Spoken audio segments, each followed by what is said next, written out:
Hi, welcome to my channel. Vivo has announced that it will release a new smartphone called Vivo Flying Camera Phone as soon as possible on the global mobile market. Matcha brown, black, polished blue, and pink gold are the four new colors available for the smartphone.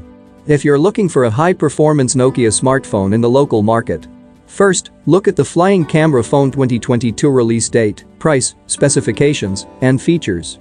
The Vivo Flying Camera Phone features a 7.13 Super AMOLED capacitive touchscreen with 1B color display and Corning Gorilla Glass 7 protection.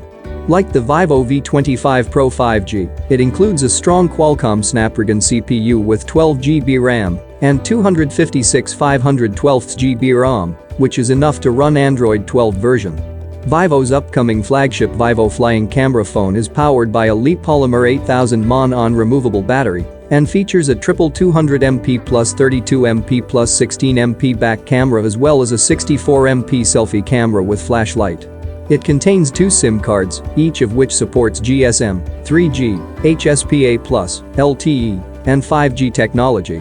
At this time, there is no official confirmation news about Vivo's upcoming smartphone, the Flying Camera Phone 2022. We believe the Vivo Flying Camera Phone will be released on August 15, 2022, although it may be delayed due to a feature upgrade or a company difficulty. For more news and update of smartphones, stay tuned to my channel. Thanks.